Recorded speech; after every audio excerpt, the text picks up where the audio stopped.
Today's notes are on the survey of the domains. There are 3 domains we're going to learn about: eukarya, bacteria, and archaea. The domains of life are a way to classify or group all of the living and non-living organisms that we've had on Earth. And they're divided into 3 domains. We have bacteria, which are full of prokaryotic organisms, archaea, which are also full of prokaryotic organisms, and eukarya, which are full of eukaryotic organisms. So let's review these 2 terms, prokaryote and eukaryote. Remember, there are 2 cell types. The first, which is also known to be the first on Earth, are prokaryotic cells. These cells lack a nucleus and have no membrane-bound organelles. So always remember that pro means no. And so the 2 domains that have prokaryotes are bacteria and archaea. They're all single-celled, simple organism, meaning they're not made of a lot of parts.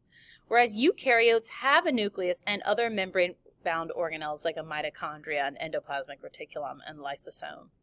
And eukaryotes are from the domain Eukarya. So these are going to be your plants, your animals, your fungi, and your protista. What's nice is the word eukarya and the word eukaryotes look and sound a lot like each other. So archaea and bacteria are both made of prokaryotic cells. They're also both bacteria cells. So a lot of times we get these 2 confused. They're also both unicellular and both simple organisms. So what's the difference here? Well, archaea, I always think of ancient, like A for ancient. They were the first on Earth. And these organisms can live in extreme environments like hot springs or volcanoes or places without oxygen deep in the ocean. Bacteria, the domain bacteria, which is confusing because there's bacteria in archaea too, are going to be the everyday normal bacteria that you hear about in your everyday lives that can either help you maintain homeostasis or can make you sick. These organisms evolved from archaea, and an example would be E. coli. E. coli is naturally found inside your body and helps you maintain homeostasis. However, if E. coli is found in a different part of your digestive tract, it can actually make you very sick.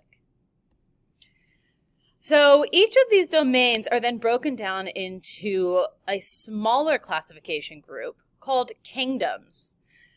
The first 2 domains, archaea and bacteria, only have 1 kingdom, and their names match their domain. For example, archaea bacteria goes with archaea, and eubacteria, which means true bacteria, go with bacteria.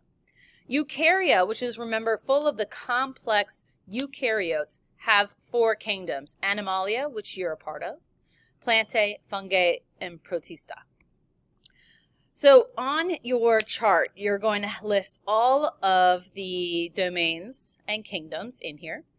The archaea, remember, we talked about the kingdom being Archaebacteria. The name is almost exactly the same. They are prokaryotes, and all bacteria are unicellular, simple, 1 cell. These bacteria have a cell wall, and they can be either autotrophic or heterotrophic. Autotrophic means they can make their own food. We learned that when we studied plants. And heterotroph means that they consume food. So specific archaebacteria are autotroph and others are heterotrophs. They can move around. They're not stationary in one place. And the big difference between them and bacteria are that they can live in harsh or extreme environments.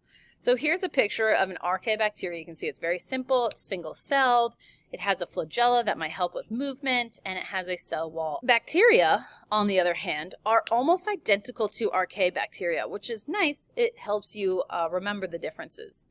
They're exactly the same, although it belongs to a different kingdom.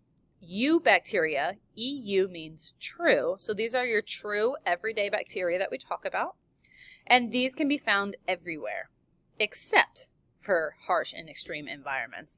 And you can see that eubacteria and archaebacteria are identical in most ways. The bacteria are slightly more complex in structure.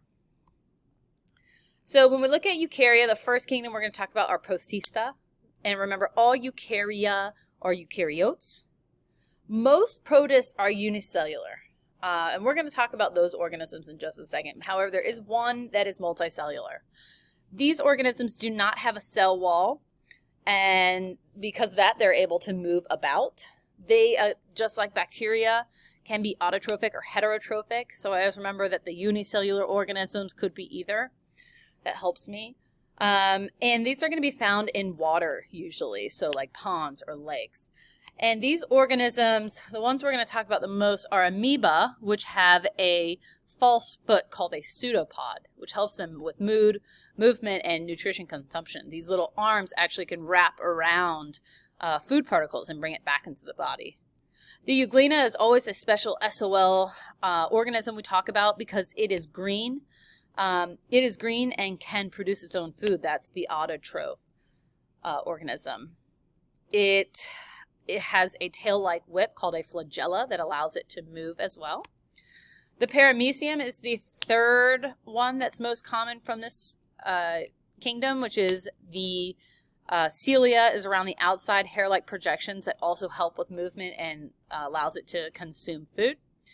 And then this is the special one that I was talking about is multicellular. This is algae. It looks like a plant, but this can actually move.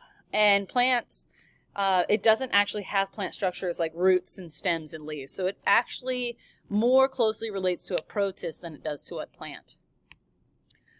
The next one we're going to talk about is fungi, and like the protists, these are eukaryotes. Most are multicellular. We'll talk about those examples in just a second. These have cell walls, but what's important to note about these ones are that the cell walls are not organized into tissue. They don't play a huge role in the function of the cell.